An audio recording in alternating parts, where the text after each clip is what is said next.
I remember as a freshman going through Bowen Fieldhouse and looking up at the wall and seeing the Hall of Famers in there, people like Dave Purifoy and Bobby Welch, Bob Ochinko, and George Gervin. And to think that I'm on that type of stage right now is pretty incredible.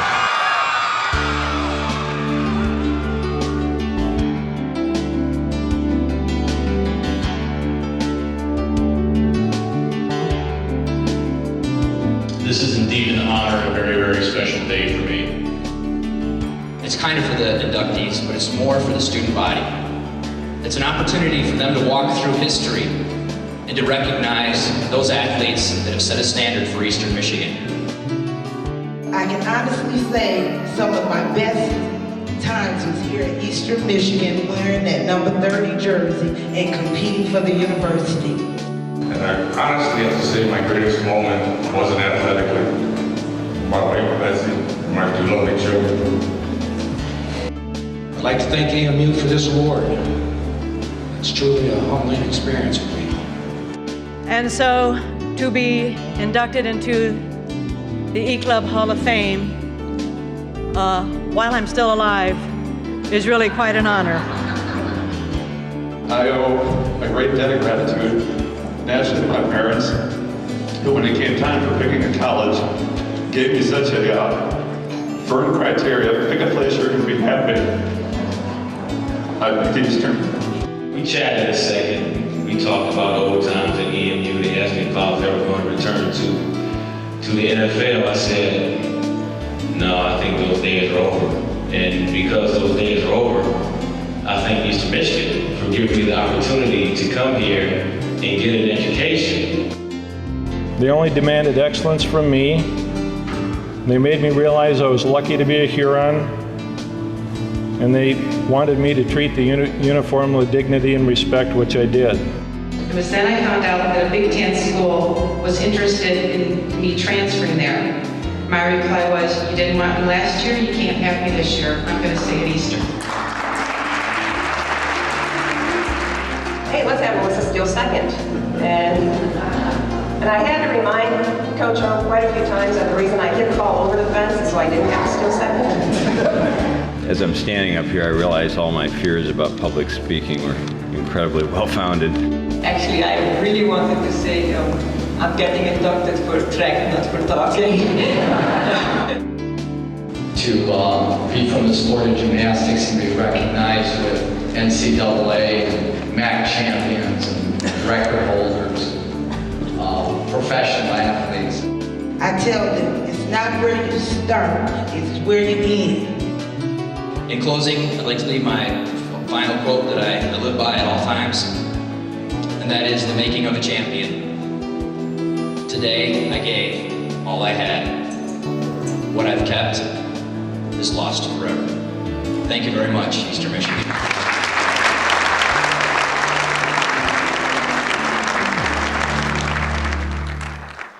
Good morning again, and welcome to the 36th Annual E-Club Hall of Fame ceremony. My name is Ken Beamer.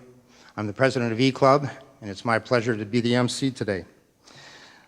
We'd like to start off by recognizing a few of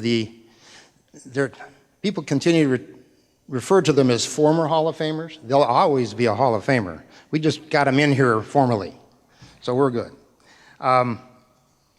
Starting from the Hall of Fame class of 2004, softball ace and E-Club board member Melissa Bader, please hold your applause. Basketball star Jack Grusowitz, Hall of Fame class of 2000. Glenn Davis, induction class of 1987, track team member. Another softball standout and former E-Club president, class of 2001, inductee Angie Fielder. A legend from the gridiron, a 2004 inductee Gary Grady. Paul McMullen, class of 2003, men's track athlete and Olympian.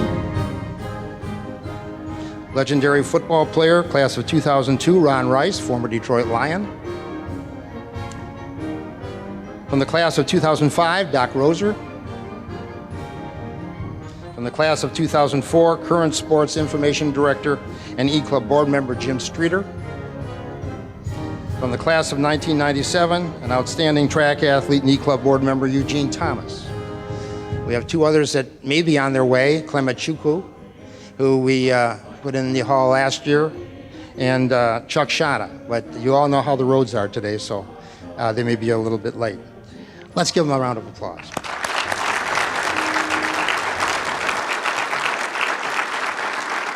Good job. Don't trip on the way down.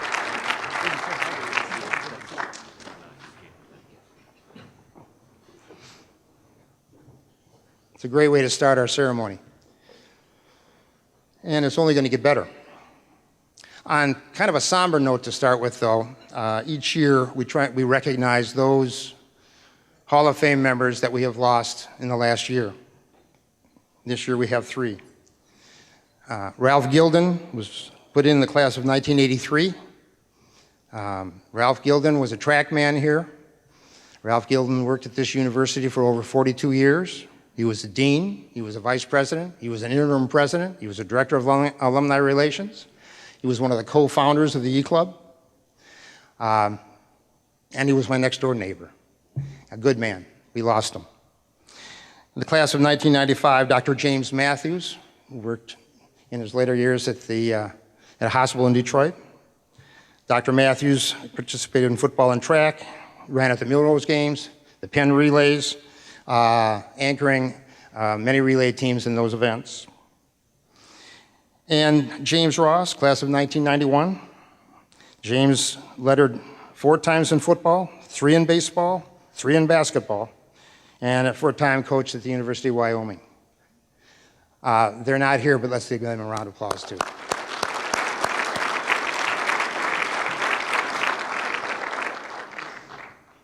The E-Club alumni is a alumni organization with the alumni office. It used to be the varsity club years ago. In the early 70s, it became the E-Club. And the purpose of the E-Club is to support athletics at the university, to support academics at the university, support the student athletes at the university and their coaches, and to try and keep our rich tradition at this institution in front of people, ergo what we're trying to do here today. We have no other agenda. We don't advocate the hiring or firing of any coach. We simply want to be able to support this institution. And as letter winners, which you must have won at least one varsity letter to be a member, we maybe appreciate a little bit more than some what the institution did for us because we had that little bit of extracurricular activity that we were involved in. So we're glad you're here. We encourage you to support us if you can, any way. And we have some student athletes here today. Would you all stand, please? Student athletes.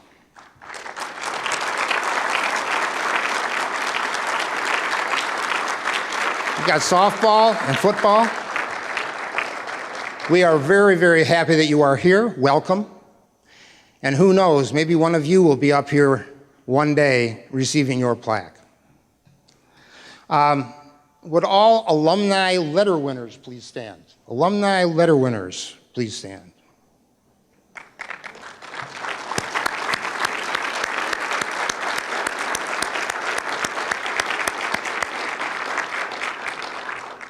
Thank you. There are a few people who have gone the extra mile with us this day and have helped us with some extra gifts financially to help put this on, and I'd like to recognize them. Most of them aren't here, but they sent donations in. Melissa Bader is here. Liz Broughton, Lowell Crandall, Dan Ferguson, Lori Hubbard, Carol Houston, Hildren Lewis, David and Catherine McDowell, Mike Morris, Jim Streeter, and Virgil Windham. We appreciate that very much. Let's give them a hand of applause.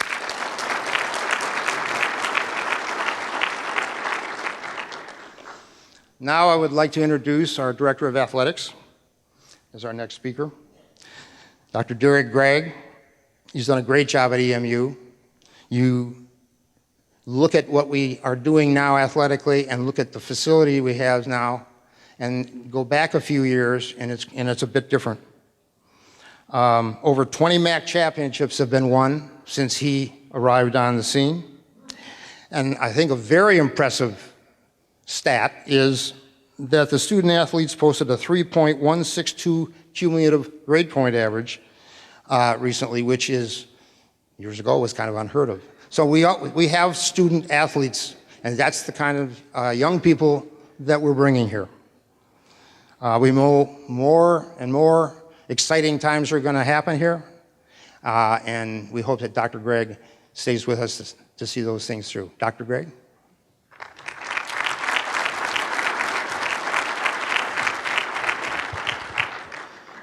Good morning. I'm here to welcome you on behalf of the Department of Athletics.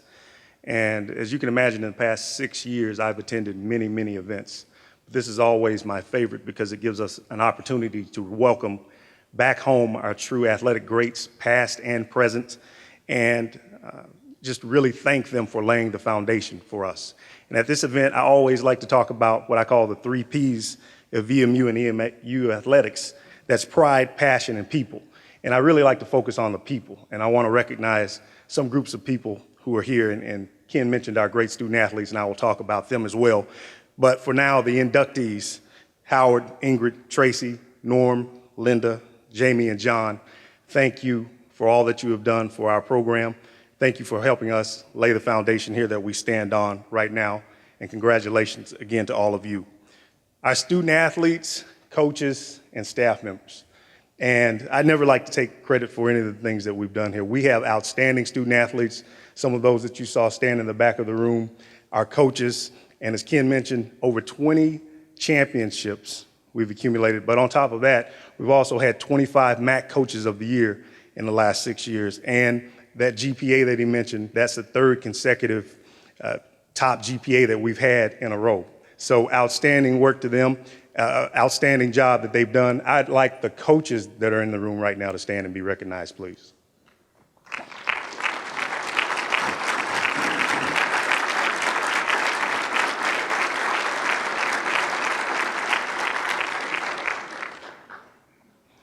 I'd also like to recognize the senior staff. I think some of the members are here. I always call them the hardest working staff because we have the smallest senior staff in the conference, but they work the hardest and they've done a great job. I also want to recognize another group of special people. No athletic department that's as successful as this one has been can stand without a great governing body.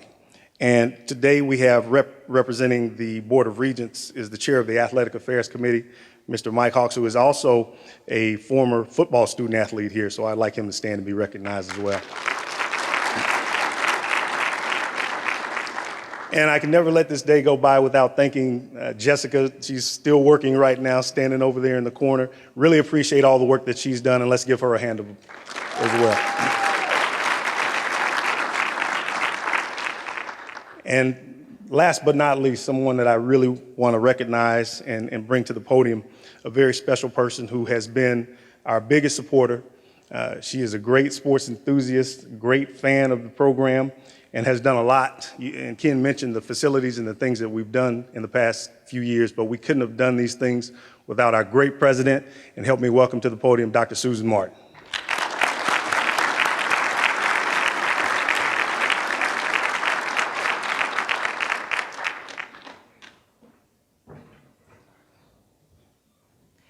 Welcome to Eastern Michigan University, those of you that are coming back and haven't been back in a while. On behalf of the Board of Regents, represented here today by Mike Hawks, that Derek introduced, I want to welcome you. We have many members of the leadership team here, and we take a lot of pride in our athletic programs. We have 21 sports, and we have many intramural sports as well that have many student athletes participate in other sports as lacrosse. And we really enjoy our new indoor practice facility. When you go to the Convocation Center today, make sure that you look out at the stadium. If you haven't been back in a while, we've done a lot of things to beautify it with the help of some of our alumni support. You'll see many things that have spiffed up the stadium. Even the Convocation Center itself has a big Eastern on it now that you can see from quite some distance. And we're very excited too about the turnaround in our football. And today we have a doubleheader in basketball, and both our basketball teams are doing extremely well. Many thrilling games, and I'm sure if you go today, you'll be excited by their play. But on the campus, where our student athletes go to class, and where some of them live as well, if you just look out the windows of the Student Center, it's a little cold today, but if you have not been back in a while, please take a look, even just out the window, at what's going on this campus. You can see the new windows in Bowen Fieldhouse and the new Bowen Fieldhouse lot that has a nice curving path through it that would take you up to our new science complex, 80,000 square feet that connects Strong and Mark Jefferson. Mark Jefferson is half renovated. It's working on the last 3 floors now. So we have spent $90 million on a new science complex and hope soon to be successful getting Lansing to give us the money to complete the last piece of that, Strong Hall. Because with the last money they gave us for Pray-Herald, anybody take a class in Pray-Herald? We did an amazing thing. We moved everyone out of Pray-Herald. That's 10 to 12,000 students a day, 300 faculty, and a lot of staff, and we just moved them somewhere else. We had faculty in Hoyt Hall. We moved them out, and in 16 months completed a complete, beautiful renovation of that building and moved them back in this fall. So we showed that we can put people back to work on campus in construction trades during a tough economic time and complete a massive renovation if Lansing gives us money in 16 months. So we're ready for more money, Lansing. Give us some more. If you look across the pond, you'll see some cool windows popping out of the Freshman Living Center. They're at an angle, and the curtain walls on the end go up above the building, so it looks like a spaceship. It was kind of an ugly yellow brick building, new furniture inside. Behind us, 2 of the 3 towers have been renovated inside, and we're working on the 3rd, Hoyt, and that will be complete soon. So we've spent $200 million. We've hired 100 new faculty in the past 3 years, all while keeping tuition low. So be proud of Eastern. We're proud of Eastern, and we're very proud of you. This is a special moment today. Congratulations to you and your family and friends, and welcome back.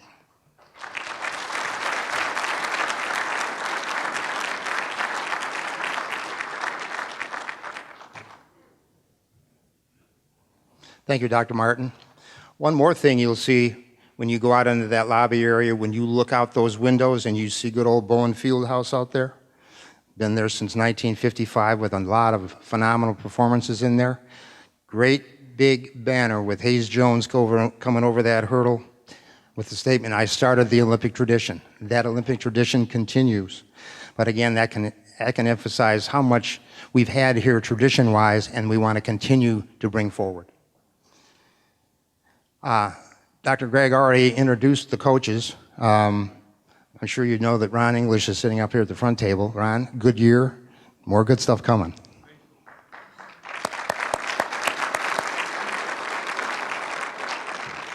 And women's softball has really been rolling too. Very good job.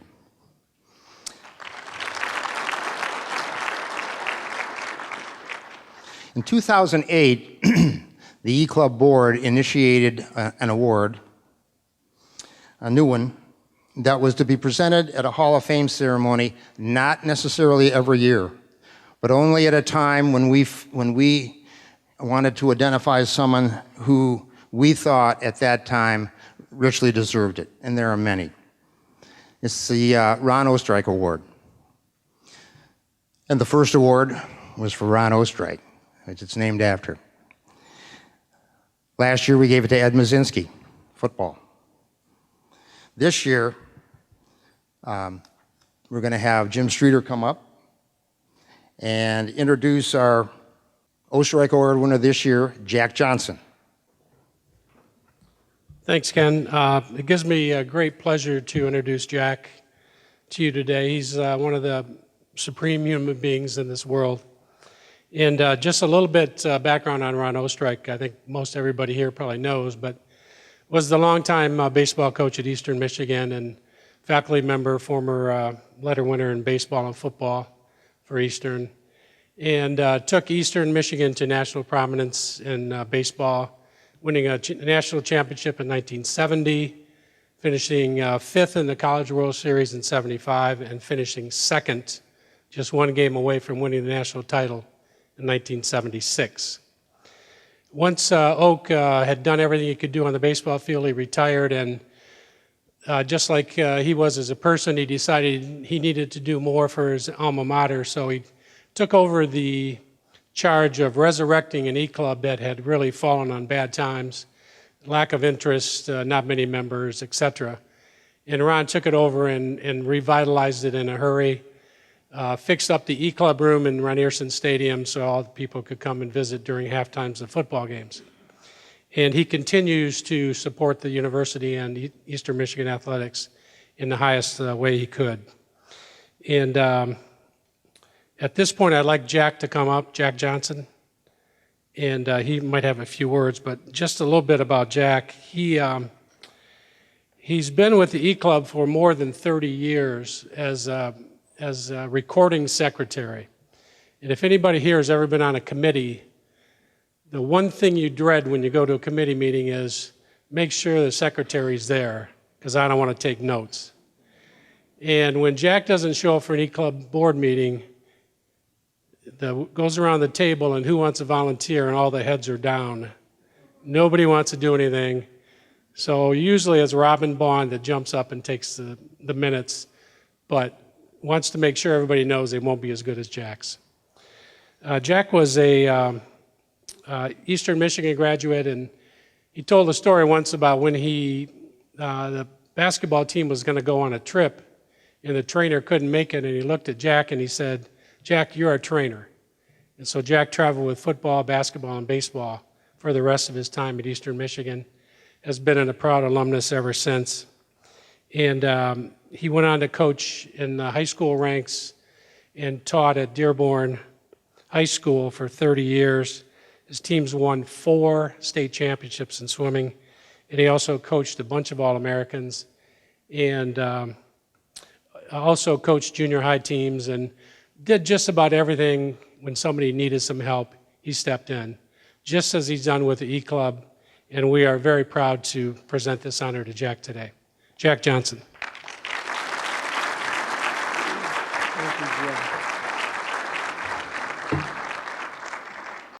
Thank you very much, Jim. I want to thank the E-Club board for voting this honor to me.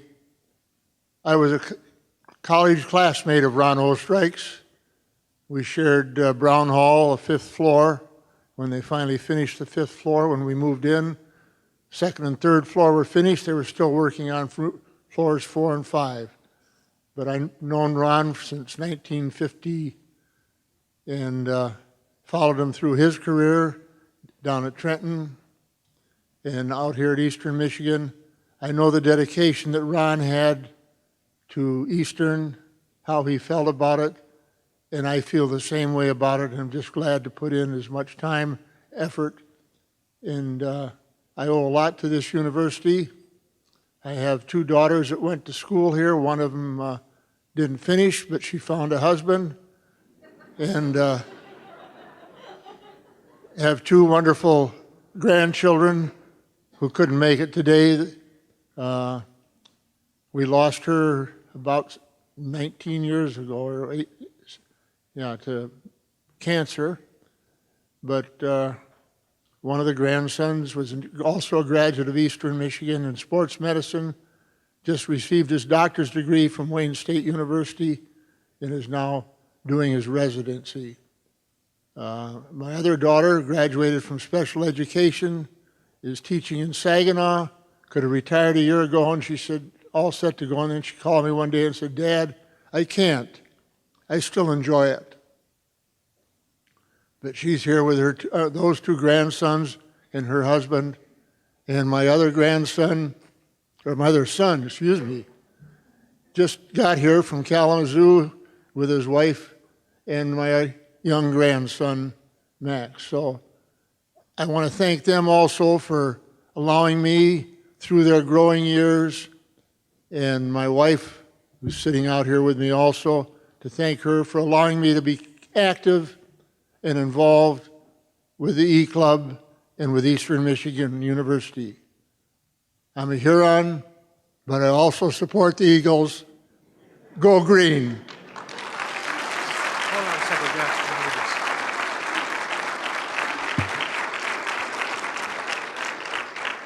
Thanks, Jack. And the award says the Ron Osterreich Distinguished Service Award, February 11th, 2012, presented to Jack Johnson. Your outstanding contributions to EMU athletics as a student athlete, as well as your dedication and commitment to the E-Club, are so significant that you will forever be a part of our legacy. You epitomize our core values of success, tradition, distinction, recognition, and pride in this university. For your service to EMU athletics and the E-Club, we are proud to present you with the Ron Osterreich Distinguished Service Award. Thank you.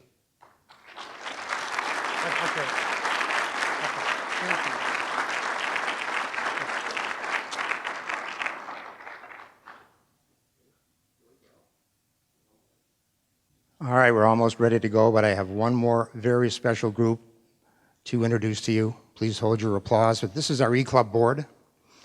This is the group that really puts all of this together with the assistance of Jessica and the alumni office. This is the group that has taken the charge given to them to continue the tradition of Eastern Michigan University. Vice President Robin Bond, Jack Johnson, Secretary, Tom Averett, Melissa Bader, Tim Cogswell, Angie Fielder, Ed Mazinski. Jim Nelson is on the board. 20 days ago, we got a new hip, so he wasn't going to go out in this weather today. Steve Knopfs, Jim Streeter, Eugene Thomas, and Eric Wallin. Thanks, board.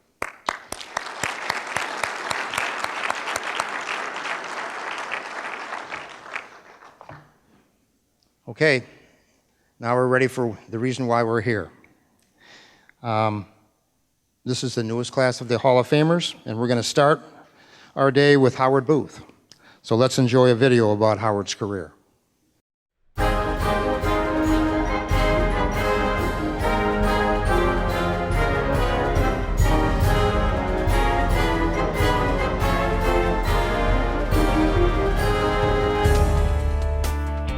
Howard D. Booth is known to many EMU students as a dedicated professor of biology, a published researcher whose interests in water birds and freshwater invertebrates define his role at the school. But it was his time as a student at Eastern Michigan University that confirmed his considerable athletic talents and has made him an obvious choice for the E-Club Athletic Hall of Fame. Howard lettered in gymnastics from 1963 to 1966, including 4 varsity letters. He also served as the team captain in 1963 and 64, and was a co-captain in 65. He was the NAIA and district gymnastics champion in the still rings 3 times, and placed 11th in that event at the NAIA championship. He was one of the first to get there always for practice and probably one of the last to leave. A really good teammate. Howard also lettered in men's track in 1964 and 1965. It was here that his gift for pole vaulting became evident. In 1965, he placed 3rd in the pole vault at the President's Athletic Conference meet. He even lettered in cheerleading in 1963 and 1964, and served as the co-captain of the team in that second year. Howard's time at EMU was about more than just athletics. He earned a Campus Leadership Award from the Men's Union in 1964, then graduated in 1966 with a bachelor's degree, and stayed for another 2 years to earn his master's degree.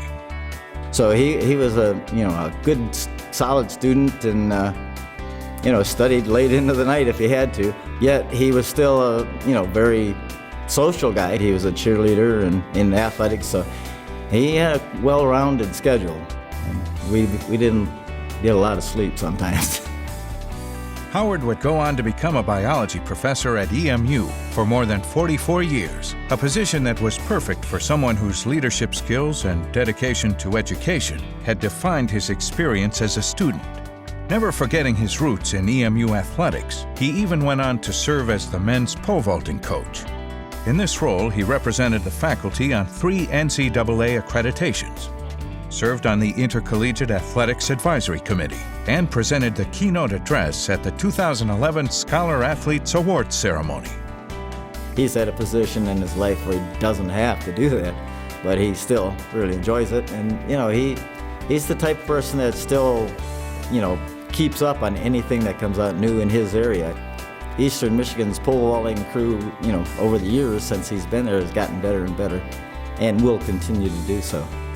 Howard continued to work hard at his personal training even beyond college, taking part in the Masters track in the pole vault, long jump, and sprints. He was the 2010 World Athletics, USA, and Canadian pole vault champion in the 65 to 69 age group.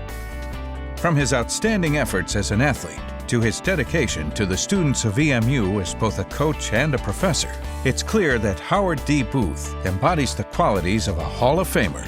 Because of this, the E-Club is proud to induct Howard D. Booth into the Athletic Hall of Fame.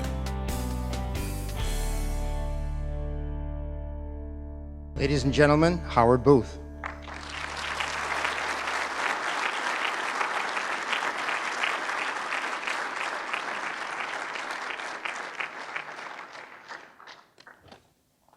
Wow. That was very impressive. Good morning.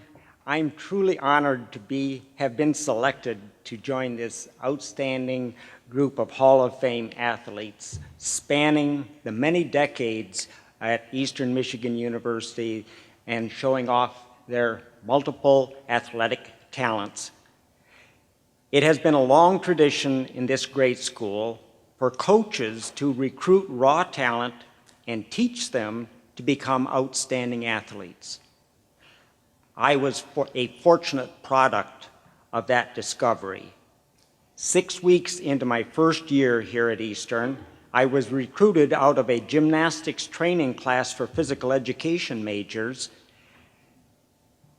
The teacher said, "You need to go find Marv Johnson. He's the gymnastics coach, and talk to him about joining the team."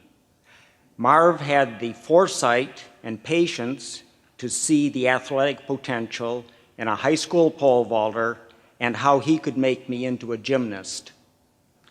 With a lot of hard work and a lot of good times, we did accomplish that. And it was his doing certainly as much as mine.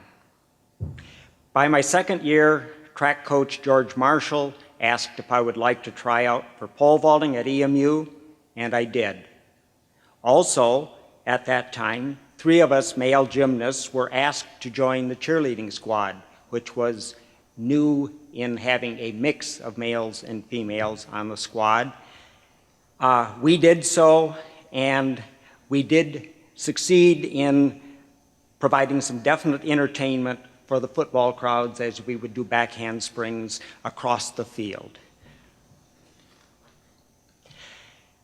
The athletic foundation of competitiveness, of drive, of patience, and to rebound from setbacks have solidified at EMU and have been a part of my entire life. They have been a major contribution to what I find a very successful and very happy life. After 39 years post-college as a 5K runner to a marathon racer, in just the last 8 years, I rediscovered pole vaulting, and with that same focused drive, went on to earn the World Championship and a gold medal. It has been that drive, and it was a core of what I learned at Eastern. Once again, the outstanding and willingness of the EMU track coaches allowed me the opportunity to practice my pole vaulting. First, I was just learning from the men and women vaulters. Later on, I'm now giving back, helping to coach them. Also, as a faculty member representing the College of Arts and Sciences and the Intercollegiate Athletics Advisory Committee, I'm pleased to contribute to the policies that help our student athletes succeed in academics, athletics, and integration into the campus community. I thank you, EMU, for being the center of my continuing athletics passion. I thank you, Dave Monroe, my gymnastics co-captain, an excellent golfer, a lifelong friend. Thanks for helping to put together this video, and for your trip up from Virginia to do so. I thank my wonderful wife, Lou, my soulmate for the last 45 years, and Senior Olympics teammate, who with sister Sue and brother-in-law Val, we invaded the Indiana Senior Games where the four of us brought home 11 medals. Thank you to my brother Stan for traveling all the way from California via Texas, for setting some very high standards as an outstanding high school athlete, and definitely flicked on some competitive sports genes for me to try to match him as I followed 2 years behind him.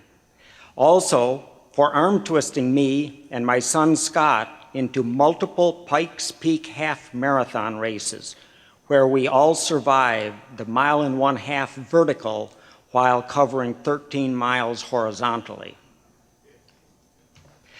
Thank you, son Scott, for your interest in cross country that moved me from a jogger to a road racer. More recently, for the Iceman Cometh mountain bike racing team, Team 4 Fat Guys in Howard. Thank you, Allison, fellow scientist and a great mom, for encouraging granddaughter Olivia, already a medal-winning swimmer, who one of these days might become a pole vaulter. You never know. And thank you to my current pole vaulting friends, Terry and his wife, Sandy, to biology colleague Denny Jackson, family and friends, Bill and Lorraine Reich, and all of those out there who came to support all of us in this most memorable occasion. Thank you.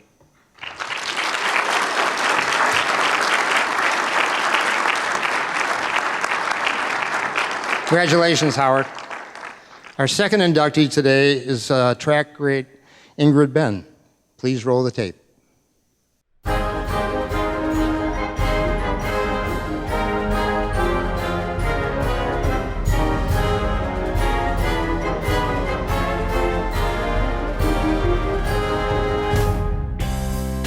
Ingrid M. Ben grew up in Barbados as Ingrid Boyce, an exceptional runner and jumper that showed promise early in her track career. As a junior athlete, she joined the Freedom Striders, an elite track and field club that helps students from Barbados secure educational opportunities throughout the world through scholarships. When her former Freedom Strider teammate, Joseph Codrington, found success on EMU's track team, Coach Dennis Folletti approached him about any memorable female athletes he might know from Barbados. And so what I did was I talked to my coach back in Barbados, and I asked him about the best sprinter, and the best hurdler, and the best long jumper we had. One of those people was Ingrid Boyce. Ingrid was soon given a scholarship and made the move to Ypsilanti, where she became an outstanding member of EMU's track team.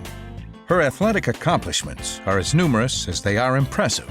She won the long jump title in the MAC Outdoor Championships in 1982, 1983, and 1984, and won the indoor crown in 1982 and 1984, qualifying for the NCAA Championships in 1984. These weren't her only achievements during the outdoor season. She ran on record-setting 4x100-meter teams that won MAC titles in 1982, 1984, and 1985. And individually, she was second in the 400 meters in the MAC Outdoors in 1982 and 1985. During the indoor track season of 1982, she ran on the winning 880-yard relay team. 2 years later, she ran on the winning 3x400-meter relay team. And in 1985, she ran on the winning 4x400-meter team. She also won the 300-meter title indoors in 1982, 1984, and 1985. And she also won the 400-meter run indoors the same year.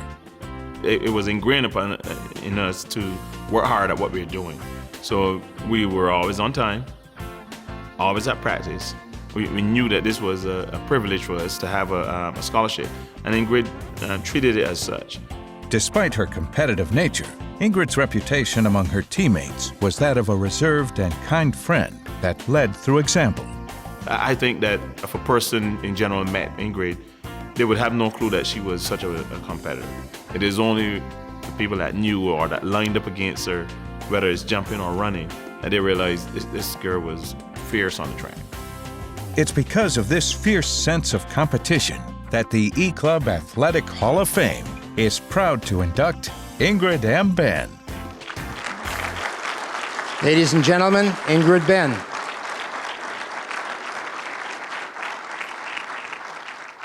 Good morning, all. It's a pleasure to be here again after 25 years. This is the first time I've been back here. I want to thank the athletic department for giving me the scholarship to come here to study and to run. I want to thank the E-Club and the Alumni Association for selecting me to be inducted in the Hall of Fame. I remember when I came here in 1982, leaving my family back in Barbados. It was an experience.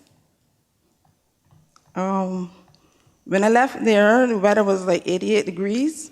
When I came here, with the wind chill, it was like minus 56 degrees. We took a flight to Miami International Airport. We got there like 10:30 in the morning. Our flight was to Detroit was like 7:45 the night time. We missed that flight because we fell asleep. We went to the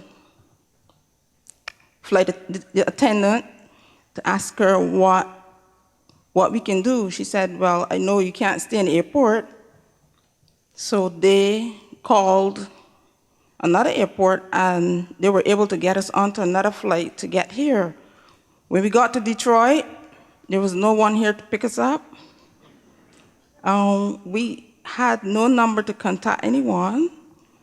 We called back our coach, Mr. Laville, now deceased. We called him to contact our coach here so someone can come and pick us up. When we left Barbados, we had no winter clothes. I was wearing a pants, I think you call it a knickerbocker.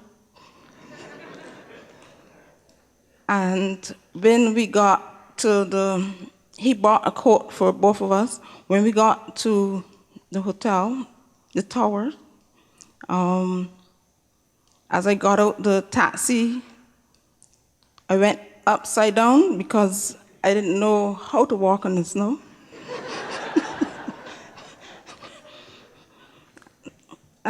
But back then, the weather was worse than what it is now. There was much more snow, and I really couldn't believe that people actually live in conditions like this. But I quickly had to fit in, and I think I did a good job of doing that. So once again, I want to thank the athletic department, the E-Club, and the Alumni Association for being good to me, and I took advantage of that. So thank you once again. Bye.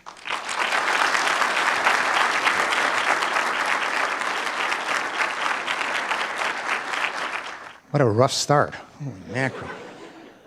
It's a good thing she's that fast. Well, we're certainly glad that you stuck it out, Ingrid, because you've been a blessing to this institution. Our next inductee is one of EMU's top softball players, Linda Milholland. Let's see the video.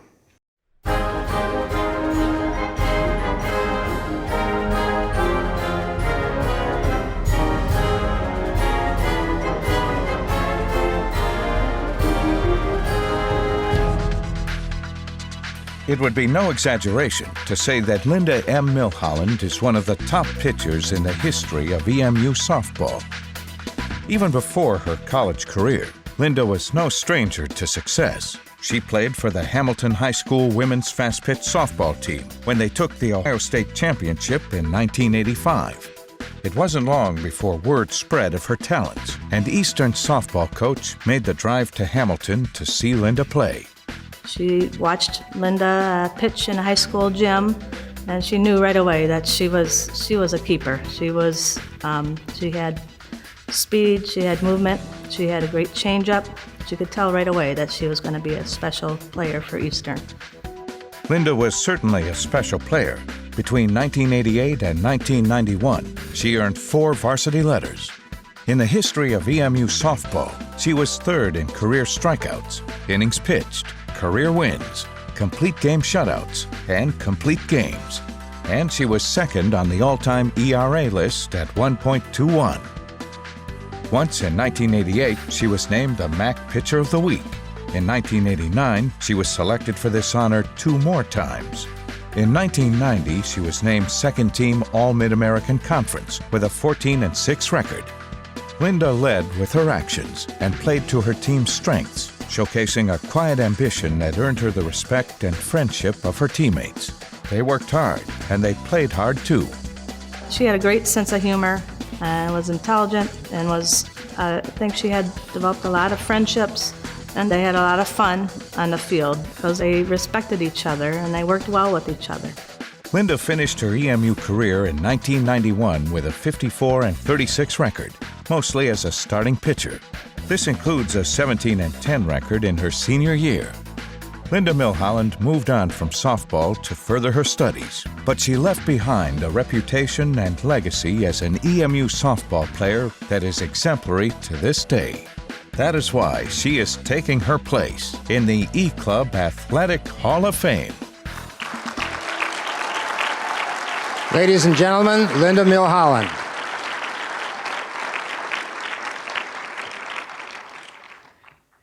I'm truly honored to be here today. I want to thank the E-Club for selecting me for this award. I was certainly surprised when I received the call from Angie that I was being selected. There's several other people I'd like to thank here today. My family, my parents are here, and a couple sisters and extended family. And I have family back home that wasn't able to make it. I have 2 high school coaches here as well, John and Regina. And I'm excited that they were able to make the trip. Matt was another high school coach that I was not able to make the trip. And then Marvin Flynn, I want to thank him. He was my pitching coach, and he put a lot of time and effort into me to produce what you see in the videos. So I give him a lot of credit for that. Connie Miner and Nancy Ostrike. Nancy's here today. Connie could not make the trip in from California. She's actually playing in much better weather than we have today. So she could not make the trip, but I was excited to see Nancy.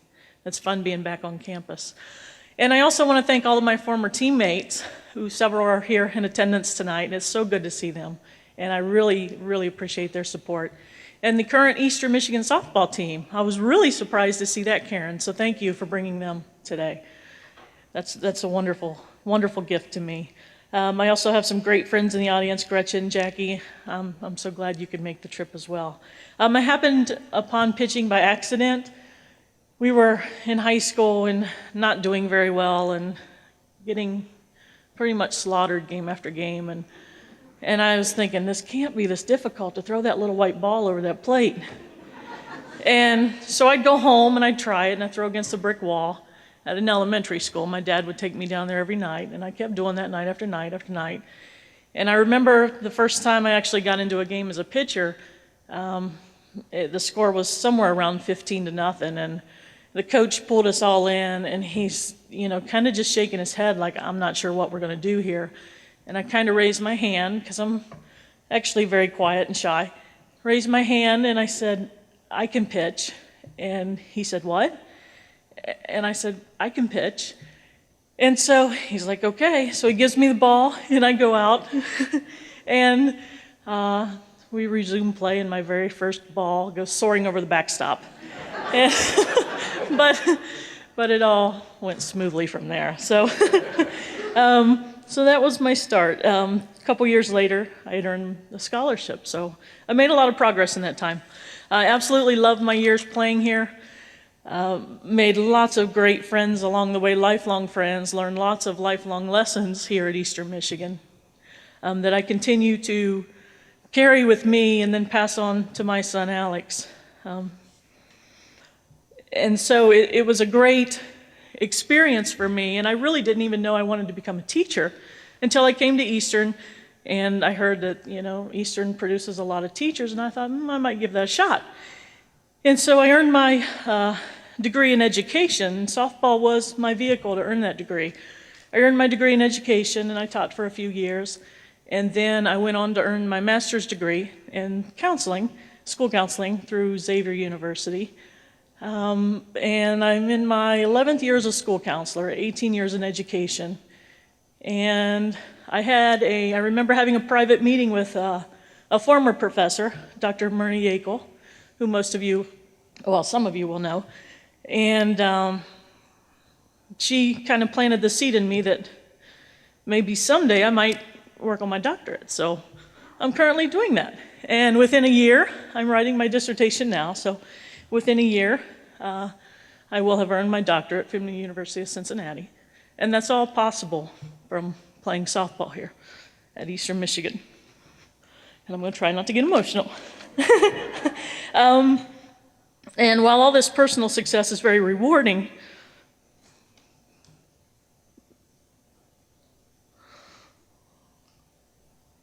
I realize that the greatest legacy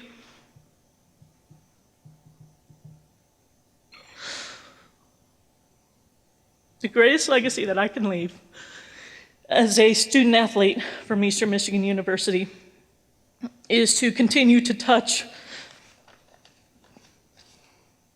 young lives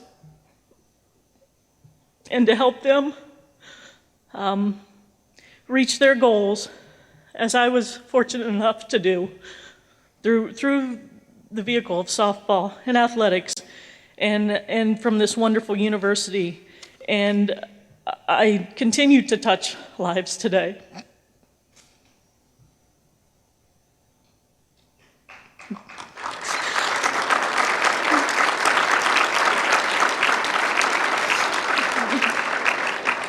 And it's through this wonderful journey that I've been able to do that.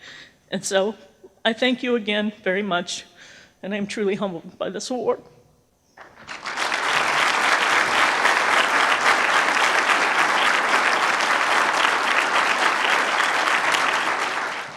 Now I'll try and talk.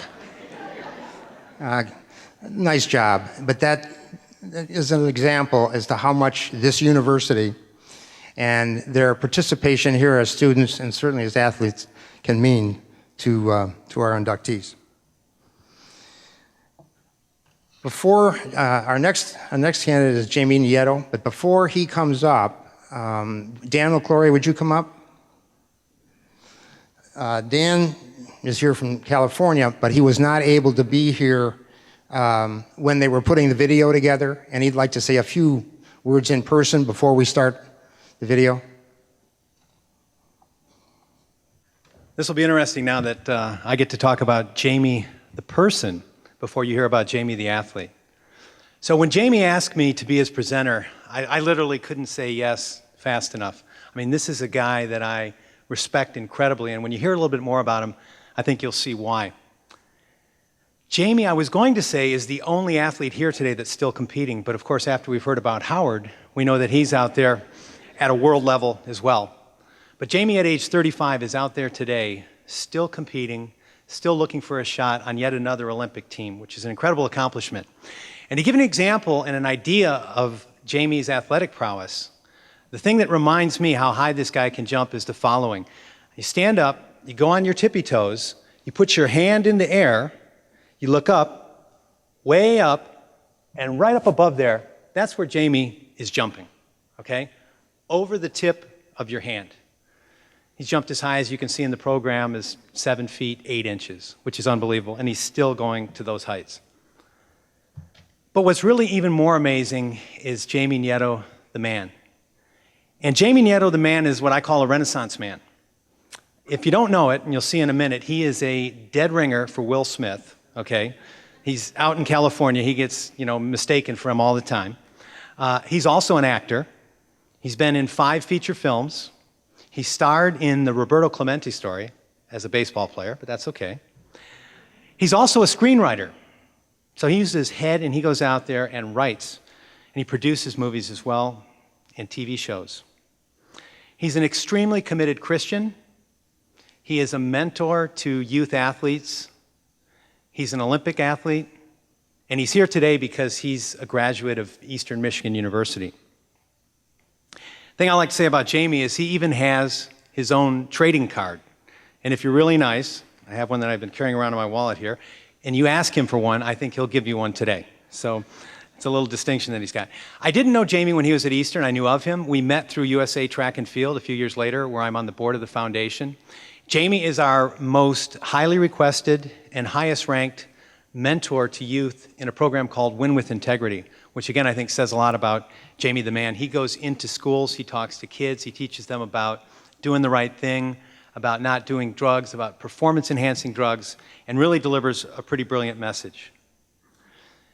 Now, this is a guy who's been on the top of his game for 12, 15 years. And I don't know about you, but in life, it's easy to be a hero when you're on top. Where you really learn about people is when they hit adversity, when they fail. And that's how I really got to know Jamie Nieto. You go back to 2004, Jamie won our Olympic trials. He went to Athens.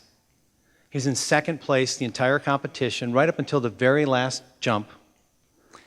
He then put in another 4 strong years and decided that he was going to make a shot at Beijing. He went to our Olympic trials, came in second. And by the way, the top 3 in the Olympic trials make the Olympic team, and this is extremely important at Eastern. You heard from Ken that we have a streak which goes back to 1960 with Hayes Jones, where we are the only school in the U.S., the only university, that has a track Olympian in every summer games for the last 50 years. So this is real important. So Jamie's at the Olympic trials, 2008, he comes in second. But guess what? They changed the rule that year, and they said unless you jump the Olympic qualifying height before or at the trials, you couldn't make the team. Well, Jamie hadn't done that yet, and he was dropped from the team. Well, I don't know about you, but I would have had a meltdown. Jamie went on TV, conducted himself like a gentleman, thanked God. Then he went off to Europe. Very next weekend, he jumped that Olympic qualifying height. I remember the call today. Called me from Ireland, said, Dan, I made the height. I want to appeal this decision. I said, Jamie, let's do it. So off we go with attorneys and the Court for the Arbitration of Sport and a long process. Got all the right arguments, attorneys in New York, the whole thing, looking really good. We get the phone call. Jamie lost. Wasn't going to the Olympics. Imagine what it's like when your dream is destroyed. We've all been through experiences like that. Jamie, composed, humble, didn't erupt, kept it all under control, and he redoubled his efforts. He went out for another 4 hard years. And don't be surprised if you see him in London this summer. And also don't be surprised if you see him at the Oscars someday with an Academy Award. Speaking of drama and entertainment, there is a happy ending to the Eastern Olympic story. Just weeks before the games in 2008, one of our women's track sprinters, Sasha Springer, who is from Trinidad, actually was named to their Olympic team, and the streak continued. So it lives on to 2012. You know, acting and screenwriting have been a passion for Jamie all of his life. But the important thing was he went out and did something about it. He decided that he wanted to be the best in that world as well. And ladies and gentlemen, the world needs more leaders like Jamie Nieto. Our youth needs to be more balanced, more focused, more well-rounded like Jamie Nieto. He's brought honor to Eastern Michigan University. He's a bright, shining example that if you work hard, if you live your life the right way, you can always be the person, and there's still time to be that person you always wanted to be. Thank you very much.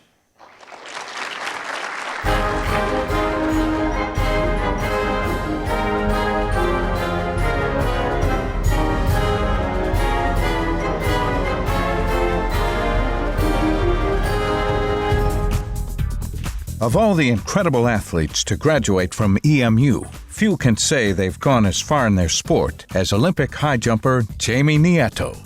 Jamie fostered his talents during his time at EMU, where his outstanding role on the track team brought him to national prominence in the high jump. Despite his individual talents, he was regarded by colleagues and coaches alike as an exemplary team player. You know, he was a great teammate. I don't think you could find anybody that had a bad word to say about him, and really raised everybody's level, especially in his event. You know, they see him doing better and achieving things, and so it kind of raised the bar for everybody, so to speak. Jamie's accomplishments speak for themselves. He won several Central Collegiate Conference titles, and at one point was named the most valuable performer at the event. He was a 3-time All-American, placing 3rd at the NCAA Indoor Championships. He placed in the U.S. TFF National Meet 3 times. He became a 2-time Mid-American Conference Indoor Champion, and he cleared 7 feet 6 inches in the high jump, the highest ever by a State of Michigan collegian. After graduating in 1999, he continued to excel as a high jumper on a national level. In 2000, he placed 5th in the 2000 U.S. Olympic Trials. 4 years later, he won the same trials with a personal best record of 7 feet 7.75 inches to qualify for the Athens Games. In the Olympics, he jumped a personal best of 7 feet 8 inches, the same height as the second-place competitor. Due to misses in earlier rounds, he placed 4th, but this score still placed him in the elite upper echelon of high jumpers. Being on a Team USA is a tough thing to do. It's the greatest country in the world as far as track and field is concerned, and being one of the top 3 in any event is quite an accomplishment. To be the best in that event in the country is a major accomplishment, and then to be in the top 5 in the world, I mean, there's how many billion people in the world, and he's one of the top 5 high jumpers in the world. Jamie continues to compete on the international scene and has ranked in the top 10 U.S. high jumpers since 1998. He also branched out into acting and producing, putting the same focus and effort into his creative endeavors as he did as an athlete. I think when you talk about the Hall of Fame, you certainly look at someone's athletic accomplishments, and his are unparalleled. Was conference champion, was a many-time All-American, and became an Olympian after he graduated. But as a person, he represented the university with dignity and class, and never a poor moment, poor sportsmanship or anything. Always at the highest level of integrity. It is this integrity, combined with the phenomenal athletic standard he has set in his sport, that makes him an obvious inductee into the E-Club Athletic Hall of Fame. Ladies and gentlemen, Jamie Nieto.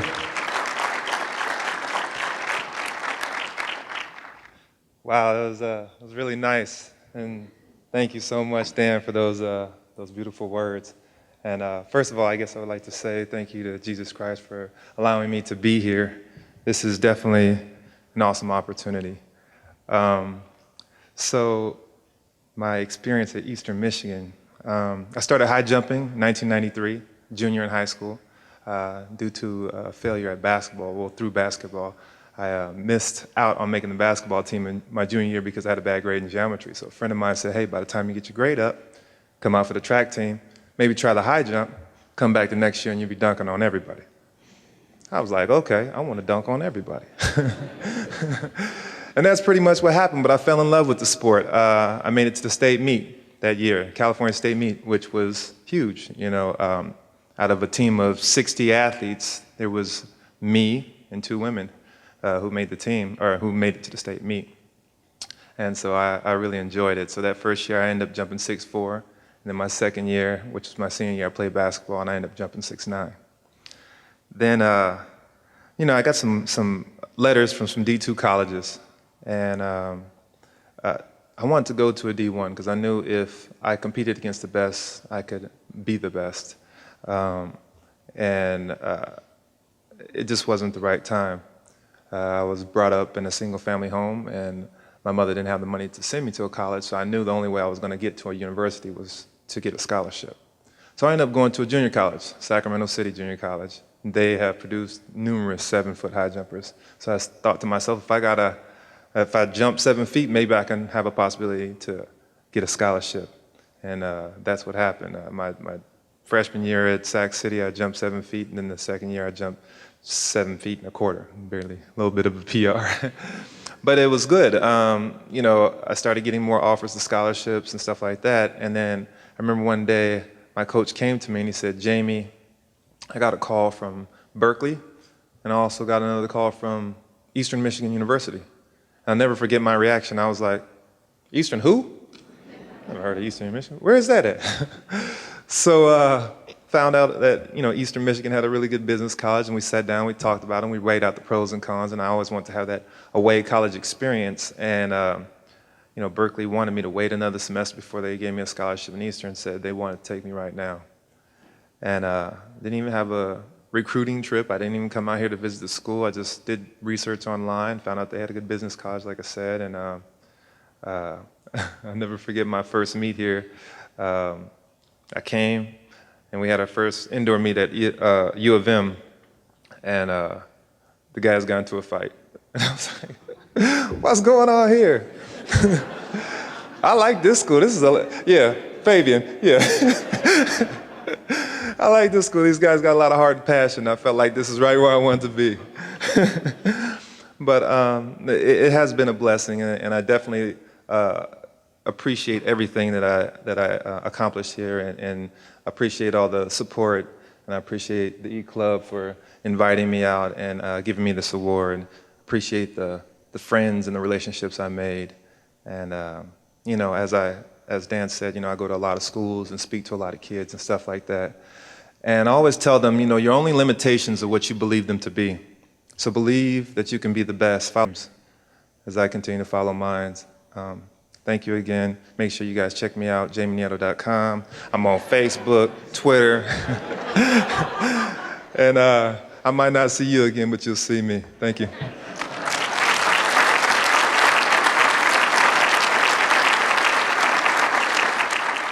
Thank you, Jamie.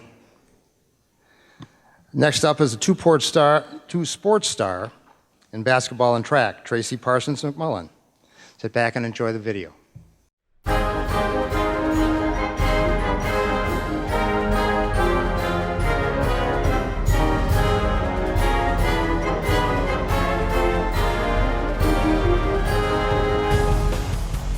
As the tall and energetic daughter of two athletes, Tracy Parsons McMullen was likely to be involved in sports from an early age.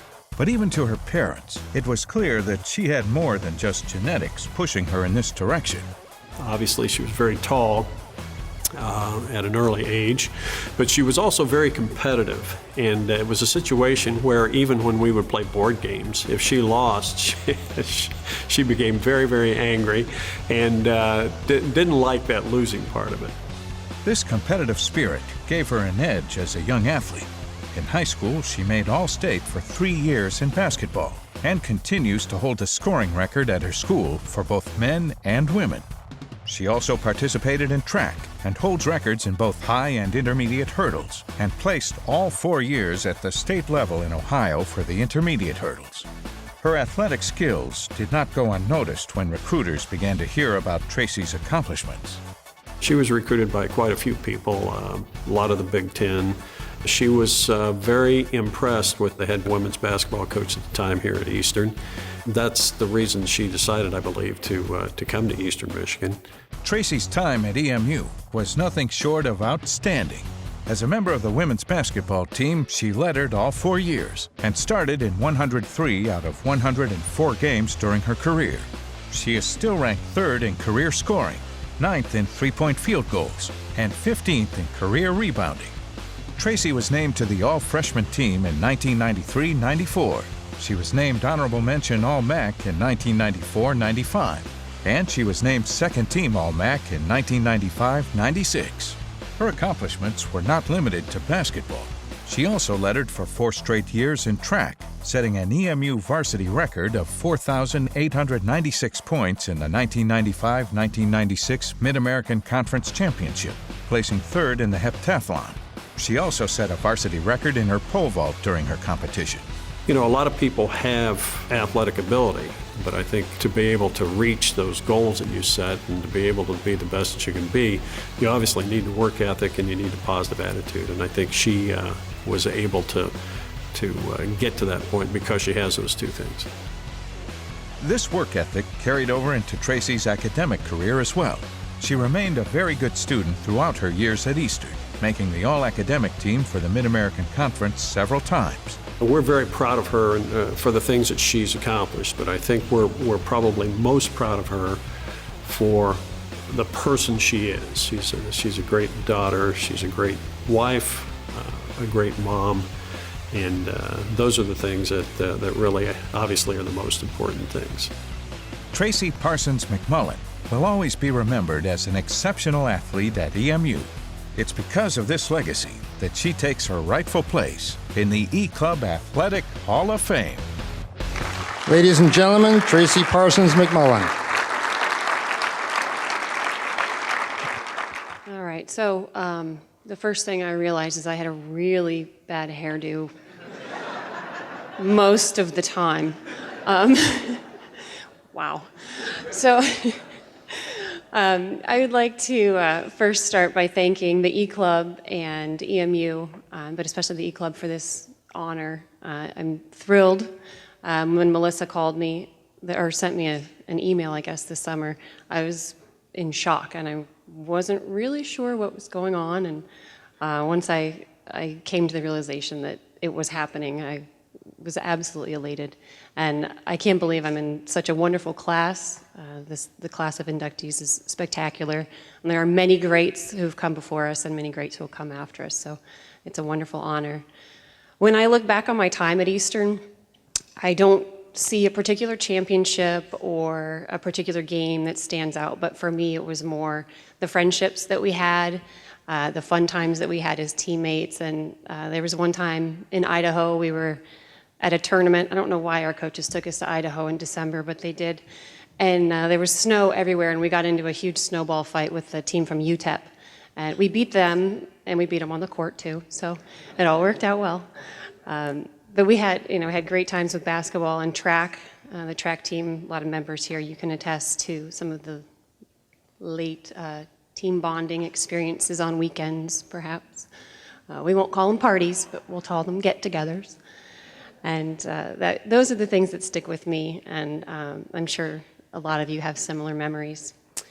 I need to say a few thank yous. When I was here, I worked at the Tower Inn, and the Romanuses, if you know John and Vivi, you know that they never hold back anything that they want to say, and so they were always very upfront and gave great advice. The late Louis Romanus was, I don't know how we got really connected, but I'd find myself in Louis' cafe just sitting down and complaining about something, or what should I do? And he always had great advice, so he will be missed. Professor Case, anybody here have Professor Case in the English department when you were here? He was tough, but he was one of my favorite professors, and I took 3 of his classes, and my GPA suffered a little bit for it, but I learned a lot. And I really need to say thank you to him. Also to Coach Maybauer, Mabes. In my opinion, he's one of the best coaches that Eastern's ever had. And he, I think we had a really good relationship because I was only in track for a few months out of the year. We weren't together that often, so we didn't click, or we didn't clash, rather. But he was phenomenal with me. He made track fun. And my high school coach, Coach Muchler, who's here, he did a lot for us and a lot for me growing up, and taught me how to get into the gym and work hard, and that carried on when I got to Eastern. My husband, Phil, I need to say thank you to him. He was a Bronco, but he turned out all right anyway. And we spent a lot of time driving back and forth on 94, but he was a great support, and when he wasn't out being an All-American himself in track, he was supporting me and on the phone, and he's been fantastic ever since. So thank you. And to my parents, who are, again, sitting, watching, they are lucky they don't have bleachers for butts at this point. They were traveled everywhere. They were at Eastern during the week. They were traveling down to Miami. They gave up their Thanksgiving and went to Washington, D.C. one year, and they've been phenomenal, huge supports my entire life, and I really, really appreciate that. And just again, thank you so much to the E-Club and to Eastern. I loved my experience here. The campus has changed so much. It's beautiful, and I can't wait to see some of the new facilities. So thank you.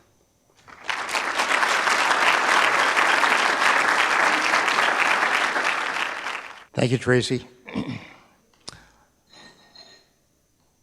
Our next inductee comes to us from the gridiron and the wrestling match, where Norm Parker excelled. Let's hear about his career on the video.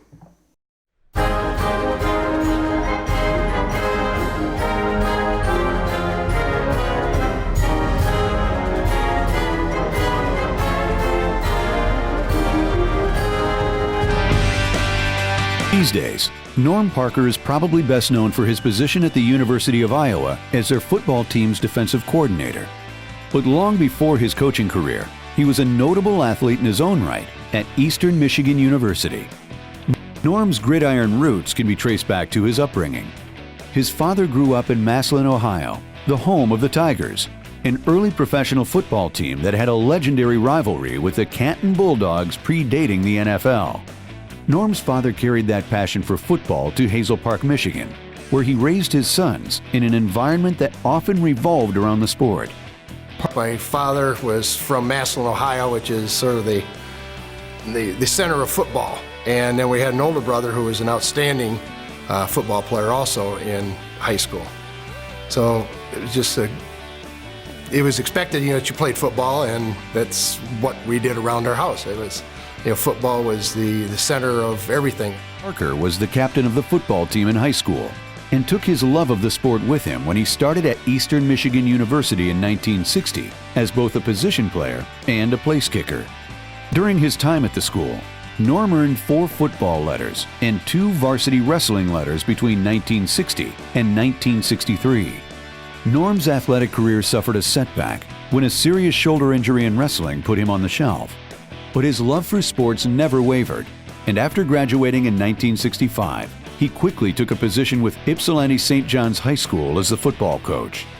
He was offered a position to come as an assistant coach at Eastern and also work on his master's degree.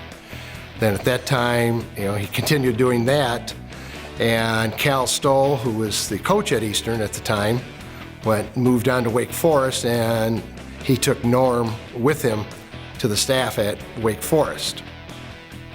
Then Cal became the head coach at Minnesota and took Norm with him to the University of Minnesota. And that was the start of his, the many years of coaching. Norm's college coaching career spanned other schools as well, including East Carolina University, Michigan State, and Vanderbilt. But in many ways, his career peaked when he took an assistant coaching position with the University of Iowa prior to the 1999 season. Anyone familiar with the Hawkeyes' hard-hitting defense understands that Parker's 13 years with Iowa have made them a force to reckon with in the Big Ten. Iowa has been bowl eligible in their last 9 seasons, and as recently as 2010, they ended their season ranked 7th in the nation after winning the FedEx Orange Bowl. Norm's greatest accolades came from his time at Iowa, where he was a finalist for the National NCAA Frank Broyles Assistant Coach of the Year Awards in 2004, 2005, and 2009. He was also selected by the American Football Coaches Association as the National Assistant Coach of the Year for the 2011 season at Iowa. He knows the game of football extremely well.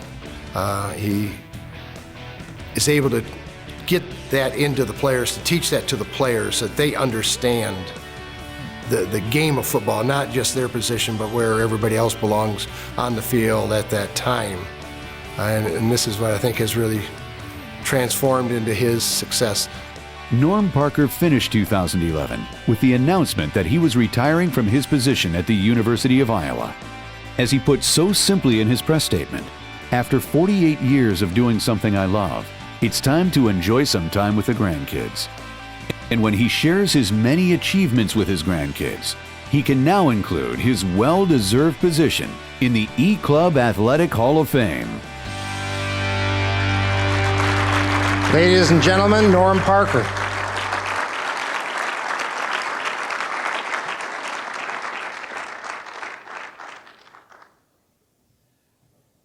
Thank you. I appreciate this beyond all words. And it's been a while since I've been back on campus, and it's amazing what they've done. I've spent 43 years coaching college football, so I've been on a lot of campuses and seen a lot of facilities. But in looking at what Eastern's got now, you don't have to be a second seat to anybody. I mean, I think it's amazing, and I like to hear it when you get a president that likes to spend money. I mean, you know, because I know one thing, facilities get players and players win games. So congratulations on it that way. I would like to really, to me, there's two things in life that are important. There's really only two things, friends and meaningful relationships. After that, it doesn't matter. But your friends and your meaningful relationships. And I am so thankful to everybody in this room and everybody in the past. And I'd just like to thank some people. It started with my family. I had a wonderful mother and dad, two great brothers, two wives, really good wives, one mother-in-law, so if you guys can figure that one out. Try to figure that one out. 5 children and 6 grandchildren. So that I really appreciate them. I had a great family. My roots go back to Hazel Park, a town that I love so dearly. You know, it's probably known for its racetrack and some other things, but that's okay. My high school football coach, Charlie Skinner, the coach at Eastern when I was here, Fred Trosco, and then all the other professors and that got me through this place. You know, I mean, it wasn't always that easy. You know, some guys went to school for the love of learning. I'm not sure that was always my method. I was into the love of eligibility. But, you know, get it going like that. But to me, the friends in there's some people here from Hazel Park, and I really appreciate that.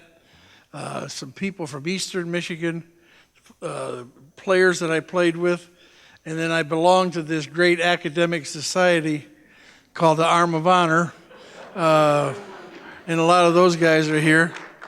You know, they're a little rough around the edges, some of them, but it was a great group and we had fun. I graduated from there and went to coach at a school, the building across the street from Ipswich High now. If you don't know, that used to be St. John's High School. And I had the time of my life there. I loved St. John's High. And a lot of the St. John's people are here. And I don't know that people realize I had as much fun there at St. John's High as I did any place.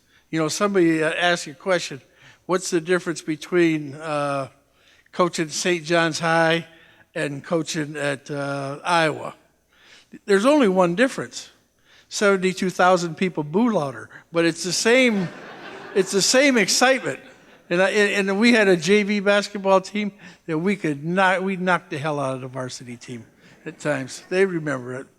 But I really, St. John's was great. And then I went from St. John's, and Dan Boyster took a chance on me, and we came to Eastern Michigan. And at Eastern Michigan, there was Dick Mosley, Ted Guthard, Nick Coso, Larry Mackey, the fabulous Mike Toney. I mean, we had more fun just coaching, and that's to me what it all enabled. Eastern Michigan let me do that, and then from Eastern Michigan we went to Wake Forest, and the rest of it's a little bit of history. I would really like to thank the guys, the coaches that took a chance on me. In other words, Dan Boister, Cal Stahl, George Perlis, Gary Moeller, Kirk Ferentz. Those guys, to me, really, they took a chance on me. And I appreciate that. But I really am humbled and appreciate everybody that I know. And I can't really, in my mind, put one thing above the other. Whether it was the days at Hazel Park, whether it was the days at Eastern, whether it was the days at St. John's, or the days wherever. But I am truly humbled and appreciate everything you've done. And that thing yesterday at the President's house, that's quite a joint now. That ain't bad. That ain't bad. I can see why that caused a controversy. So thank you very much.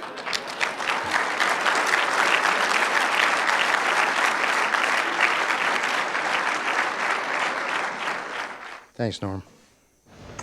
One thing, my friend Ted Guthart, he thinks because I got a prosthetic leg, he wants to know if I eat breakfast at the IHOP.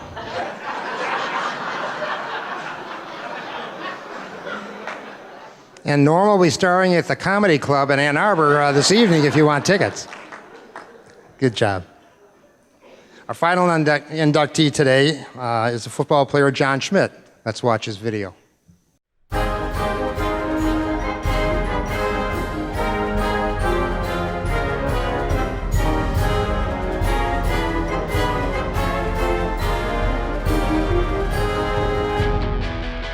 John W. Schmidt was the type of football player that had the determination and willpower to be a success in the game. These are the traits that come from growing up in a football family, where his father played for the Pittsburgh Steelers and his uncle played for the Detroit Lions. John grew up in a football family, of course, with his dad playing pro football and his uncle playing pro football. And so he knew the kind of dedication and effort it took to be able to get to that level. Began college in the mid-60s at the University of Pittsburgh. He stayed for 2 years, but grew restless with the changes in the athletic department and approached his relatives about transferring. His uncle knew Faust Verzaka, the EMU athletic director better known as Frosty. Frosty and University President Harold Sponberg met with John and his family and convinced him to transfer to EMU, where John's college football career flourished. John and his family was very impressed with President Sponberg. Throughout John's career, he had several instances where he went in and met with the president and talked about different concerns that John had, and the president was always very willing to sit down and talk to students. John started in 1967 as an offensive lineman and stayed in that position until he graduated in 1969. During that time, John earned All-Michigan NAIA honors in 1967 and varsity letters in both 1967 and 1968. He even served as the co-captain of the team in his senior year. John was also named a first-team College Division All-America center on both the American Football Coaches Association and Kodak College Division teams in 1968. His accolades were not strictly related to sports achievements. In 1968, he was named the winner of the Elton J. Rynearson Award for combining athletic excellence and academic success. John's success at school led to many opportunities outside of Eastern, including a memorable writing position. Yeah, when John graduated, he graduated with a degree in speech and communications and also with a degree in accounting. And the 2 summers that he was at Eastern Michigan University, John wrote speeches for the executives from Westinghouse. And so he was using his education even before he graduated. After graduation, he received a free agent contract for the Kansas City Chiefs and played with them briefly before an injury halted his progress. Despite an opportunity to return as a semi-pro player, he walked away from the sport to pursue a business career. After a period of time in the Army, he worked his way up a vice president position at U.S. Utilities before starting his own business and ultimately becoming a successful entrepreneur. As John was growing up, I think he was molded in a way that he would be dedicated and to whatever he decided to do, either play football or go into business. And I think you can see from his life that he was very successful in both of those situations. His legacy extends far beyond the football field, but his stellar athletic achievements in his 2 years at Eastern have earned him his entry into the E-Club Athletic Hall of Fame. Ladies and gentlemen, John Schmidt. Thank you and good morning. And how nice it is to be here, and how unusual to see your face plastered in all these activities that may or may not have been actual. Just to take a moment, to President Martin, thank you for the lovely evening, and I'll second Coach Starker's comments about what a lovely place.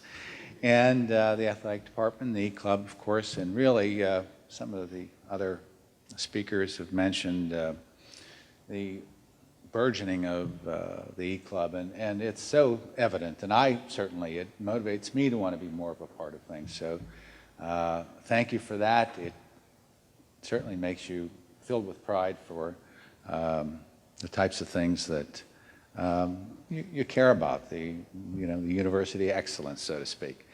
Ever so briefly, my presenter, Gary Grady, Eric Wolleen, who walked me through the inductee aspects. And again, what a joy to see Coach Guthard. He was my coach and responsible for a lot of the things that made this experience so great. So Coach, nice to see you, and Coach Parker again.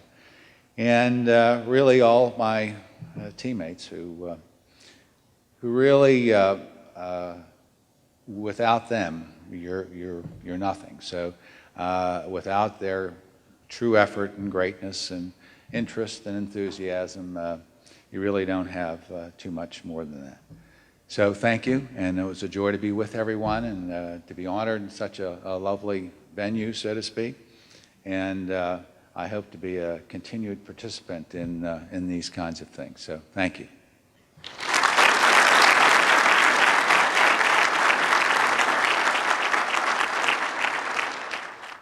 When we review candidates for the Hall of Fame, we have a committee that's made up of not only board members, but we try and cover any era back into the 30s and before.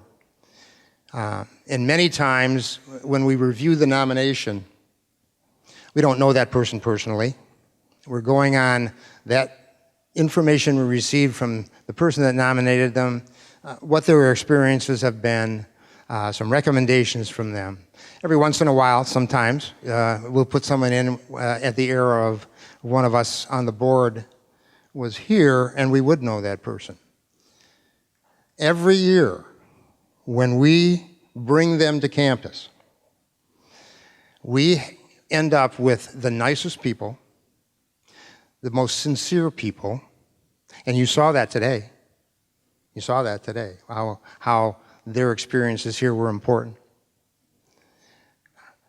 And it's another example of the kind of people that we have here. So it's fun for us to be able to put a person with the kinds of things that they have done, and that it just enhances the experiences greatly. So I'd encourage you to say hello to all of them while we're going to be having lunch later on. But right now, it is the moment of truth.